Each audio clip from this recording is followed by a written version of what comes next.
दोस्तों, मैं फराज मलिक। कोरोना और लॉकडाउन की लेटेस्ट अपडेट के इस एपिसोड में एक बार फिर से आपका स्वागत है। आज हम इस एपिसोड में बहुत सारी बातें करेंगे। कुछ अच्छी खबरें आ रही हैं और कुछ मायूस करने वाली खबरें भी हैं। लेकिन इस एपिसोड की शुरुआत हम चाइना से करना चाहते हैं। जब 2019 में पूरी दुनिया में कोरोना वायरस फैला था तो उसका जिम्मेदार चाइना को बताया जा रहा था। कहा यह जा रहा था कि चाइना के वुहान शहर में जो लैब मौजूद है उस लैब से ये कोरोना वायरस निकला है। बहुत सारे आरोप चाइना के ऊपर लगे।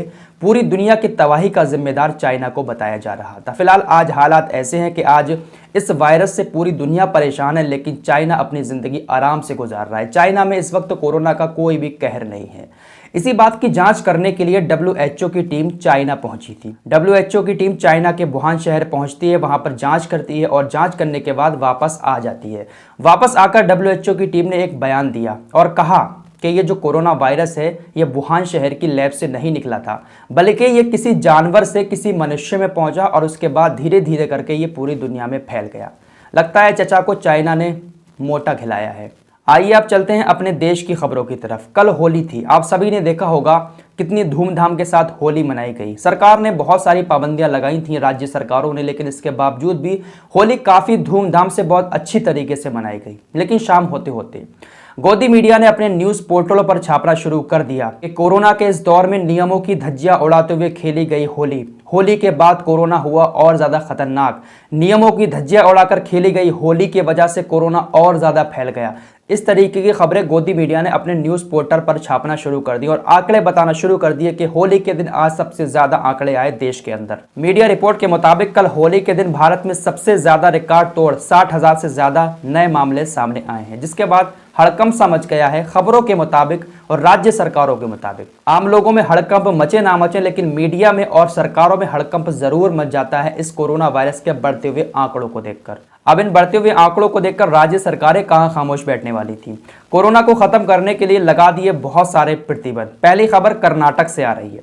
कर्नाटक की सरकार ने कहा है कि आपको 15 दिन तक किसी भी तरह की कोई भी रैली, किसी भी तरीके का विरोध प्रदर्शन करने की इजाजत नहीं होगी। ध्यान से सुनिएगा इस बात को। सरकार ने कहा है आप कोई भी विरोध प्रदर्शन नहीं कर सकते, ना तो सरकार के खिलाफ, ना ही किसी और के खिलाफ, ना ही अपनी मांगों को लेकर किसी तरीके का धरना कर सकते हैं। मतलब 15 दिन तक आप कोई भी धरना प्रदर्शन, कोई भी रैली नहीं कर सकते। ये कहा है कर्नाटक की सरकार ने। बड़ा सख्त कदम उठाया है कर्नाटक की सरकार ने कोरोना को खत्म करने का। धरना प्रदर्शन नहीं होगा, बाकी सारे काम होंगे। किसी के विरोध में, सरकार के विरोध में रैली नहीं होगी, बाकी सारे काम होंगे।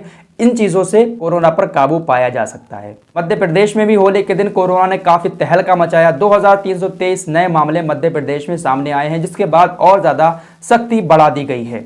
इसी बीच एक खबर महाराष्ट्र के नांदेड़ से आई। महाराष्ट्र के नांदेड़ में सिख समुदाय होला मोहल्ला का जुलूस निकाल रहे थे। एक जुलूस निकालते हैं होला मोहल्ला, तो ये जुलूस निकल रहा था, लेकिन महाराष्ट्र के अंदर लॉकडाउन जैसी पाबंदियां हैं, जिसको देखते हुए पुलिस ने उस जुलूस को रोकने की कोशिश की तो सिख समुदाय ने पुलिस वालों पर हमला कर दिया। सोशल मीडिया पर जो वीडियो वायरल हो रहा है उसके मुताबिक खबरें ये छप रही हैं कि सिख समुदाय के लोगों ने पुलिस पर जमकर हमला किया। पुलिस की तरफ से भी यही बयान आ रहे हैं कि ये लोग लॉकडाउन की धज्जियां उड़ाकर जुलूस निकाल रहे थे, लेकिन हमने जब इनको रोकने की कोशिश की तो इन्होंने हमारे ऊपर तलवारों से, डंडों से हमला कर दिया और हमारी बहुत सारी वैन को भी नुकसान पहुंचाया। इसके बाद पुलिस ने 200 लोगों के ऊपर मुकदमा दर्ज कर लिया। महाराष्ट्र से लगातार ये खबरें आ रही हैं। वहां के उद्धव ठाकरे सरकार लगातार इस बात के संकेत दे रही है कि बस बहुत जल्द लॉकडाउन लगने वाला है, सारी तैयारियां हमने कर ली हैं, बस बहुत जल्दी आप लोग लॉकडाउन के लिए तैयार रहें। लेकिन अब एक नया मामला सामने आया है। शिवसेना के गठबंधन में जो एनसीपी पार्टी है उसने कहा है कि भाई ये लॉकडाउन जो आप लगाने की बात कर रहे हैं ये कोई सही तरीका नहीं है। लॉकडाउन लगाने से कोरोना खत्म नहीं होगा, हमें कुछ और चीज़ों पर विचार करना चाहिए, कुछ और तरीके अपनाने चाहिए कोरोना को खत्म करने के। एनसीपी इस लॉकडाउन के पूरी तरीके से खिलाफ है। एनसीपी नहीं चाहती कि महाराष्ट्र के अंदर उद्धव ठाकरे सरकार संपूर्ण लॉकडाउन लगाए। एनसीपी इस बात के खिलाफ है, लेकिन उद्धव ठाकरे लगातार यही बात कर रहे हैं कि आप सभी लोग लॉकडाउन के लिए तैयार रहें। संपूर्ण लॉकडाउन महाराष्ट्र के अंदर किसी भी वक्त लग सकता है। एनसीपी इसके खिलाफ है। वहीं दिल्ली सरकार ने भी साफ कह दिया है कि दिल्ली के अंदर लॉकडाउन नहीं लगाया जाएगा, वैक्सीनेशन को तेज किया जाएगा। लॉकडाउन लगाने से कोरोना पर काबू नहीं पाया जा सकता। तो फिलहाल दिल्ली के अंदर भी लॉकडाउन नहीं लगाया जाएगा। अब आते हैं उत्तर प्रदेश की तरफ। उत्तर प्रदेश के लोग बहुत ज़्यादा डरे हुए हैं। उत्तर प्रदेश में लोग लगातार ये बात पूछ रहे हैं कि लॉकडाउन तो नहीं लगेगा, लॉकडाउन तो नहीं लगेगा। देखिए भाई, उत्तर प्रदेश में लॉकडाउन के कोई भी चांसेस नहीं है। पहली चीज़ तो यहाँ पर इतने ज़्यादा मरीज आ नहीं रहे हैं सामने, और दूसरी चीज़ आपको ये समझनी चाहिए कि उत्तर प्रदेश में अब पंचायत चुनाव आने वाला है, तो चुनाव के दौरान शायद लॉकडाउन ना लगाया जाए। चुनाव कराया जाएगा, चुनाव के बाद फिर परीक्षाएं कराई जाएंगी, तो लॉकडाउन शायद उत्तर प्रदेश में नहीं लगेगा। ऐसा कोई संकेत उत्तर प्रदेश की सरकार की तरफ से नहीं आया। हाँ, कुछ पाबंदियां जरूर लागू की जाएंगी। संपूर्ण लॉकडाउन किसी भी राज्य में बहुत दिनों तक शायद नहीं लगेगा, लेकिन बहुत सारे नियम कानून आपके लिए बना दिए गए हैं और आने वाले वक्त में और भी नियम कानून आपके लिए बनाए जा सकते हैं। इन्हीं सब बातों को देखते हुए महाराष्ट्र सरकार ने कुछ नई गाइडलाइन भी जारी कर दी हैं। सड़क पर थूकने पर अब 1000 रुपये जुर्माना देना होगा।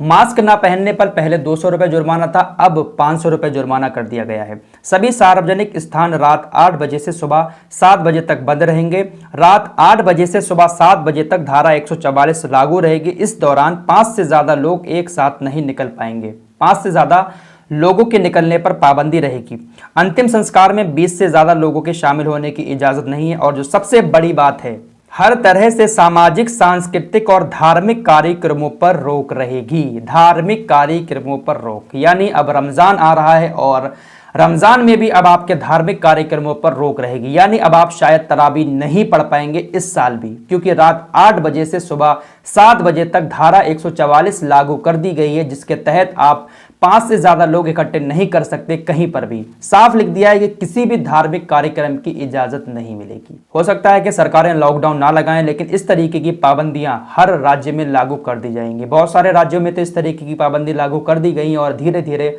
बहुत जल्द हर राज्य में ये नियम कानून लागू कर दिए जाएंगे। तो फिलहाल खबर यही है कि लॉकडाउन शायद नहीं लगेगा, लेकिन ये जो पाबंदियां लग रही हैं, इससे आने वाले रमजान पर एक बार फिर से असर पड़ने वाला है। ये देख लेना, असर जरूर पड़ेगा। इतनी इजाज़त आपको नहीं मिलेगी जिस तरीके से आप 2020 से पहले रमजानों में भर भर के मस्जिदों में नमाज पढ़ते थे, बहुत सारी चीज़ें करते थे, लेकिन शायद इस बार भी रमजानों में आपको वो सब करने की इजाज़त नहीं मिलेगी। तो फिलहाल इस रिपोर्ट में इतना ही।